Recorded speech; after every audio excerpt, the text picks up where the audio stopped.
बच्चों, आप सभी का मंगल हो। अपने हों या दूसरे हों, कोई भी हो, हम पर शत प्रतिशत विश्वास क्यों नहीं करते हैं, हमारी साख को क्यों नहीं मानते हैं? उसके पीछे कुछ कारण है। मैंने क्या है कि इस पे तो पूरा लेख पहले भी मैं जब लिखा करता था, मैंने छोड़ रखा है। उसी को मैंने थोड़ा अच्छे ढंग से करके पूरा सिलेवार तरीके से मैं आपको बता रहा हूँ। 4-5 इसके पार्ट बनेंगे और सबको ध्यान से सुनिएगा आप, क्योंकि मैंने सामने उसका लिखा हुआ भी रखा ताकि मैं खुद भी ना भूल जाऊँ, क्योंकि बहुत सारे पॉइंट हो गए ना, इसीलिए।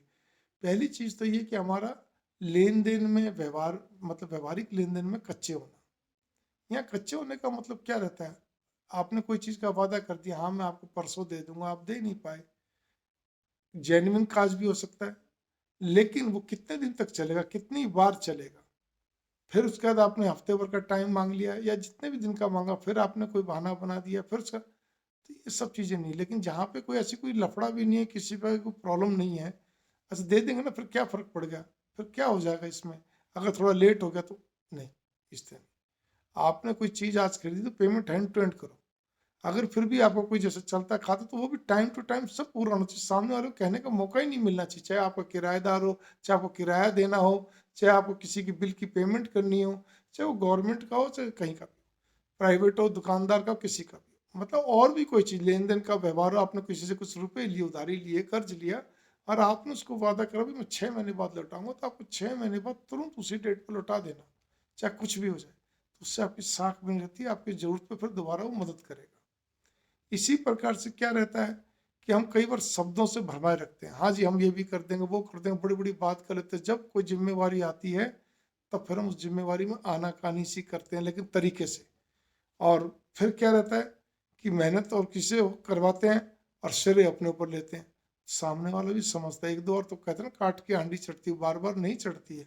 और ये चीज़ें करना आपके लिए कोई शोभा नहीं देता है, क्योंकि इससे कहीं ना कहीं अंतोगत्वा आपकी पोल खुल जाती है। तीसरा पॉइंट है आपकी ढुलमुल नीति, नरम, मतलब कहते हैं ना ढुलमुल रवैया, नरम नीति, जिससे कारण से आप अस्पष्ट सा जवाब देते हैं। किसी कार्य करने में, निभाने में आपका बस ढुलमुल रवैया रहता है। देरी सवेरी, ठीक है जी, कर रहा हूँ जी, चल रहा हूँ। मतलब वो इतना डिले होने लगता है, या हर काम के अंदर इतनी बाधा बन जाती है कि वो व्यक्ति दोबारा कभी आपको काम नहीं करेगा, और आपके बारे में उसकी, कहते हैं जो, एक कंक्लूजन, एक निष्कर्ष जीरो हो जाएगा आपका। इसी प्रकार से आपका ये है, समय के पाबंद नहीं होना, भूलने का, फिर आप वो जी सर मैं भूल गया जी, समय जी वो जी आज ये टाइम, मतलब आप बच्चों की तरह बहाने मारते हैं, स्कूल में जैसे मारा करते थे, तो इससे आपकी छवि नहीं बनती है। ये सब चीजें आपके साख को गिराती चलती हैं, इस बात पे गौर कर लीजिए। और सबसे बड़ी बात यह है कि अपने किसी भी जवाब को तत्परता से न देकर, एकदम से अच्छे ढंग से ना देकर, ठोस तरीके से ना बात करके, बल्कि अस्पष्ट जवाब देना, शब्दों को खा जाना, दबा देना, या बातों को छुपा लेना।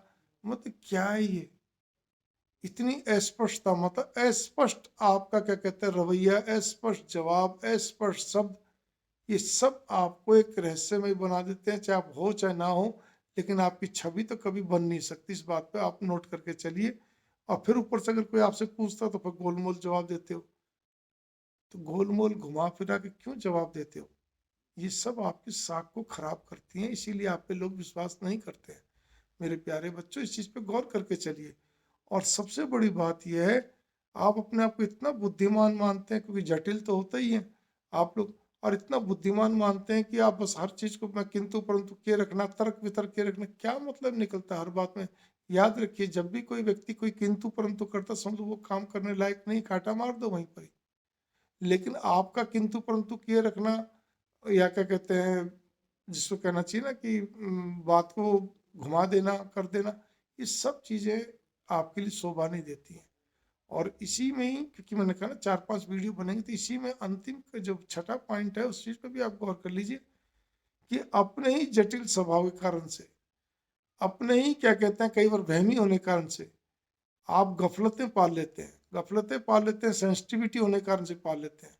और उन गफलतों के चलते क्या होता है कि सामने वाले व्यक्ति के सभी अच्छे कार्य, अच्छे भलाई काम, उपकार आदि, उसकी छोटी सी चूक से भी, अनजाने वश हुई, चलो छोटी बड़ी कैसी भी चूक हो, अनजाने वश हुई भूल चूक को लेकर आप उसको इतना बड़ा बना कर उससे दूरी बना लेते, तो ये भी अच्छी बात नहीं है। मंगल कामना, आशा करो ध्यान रखेंगे।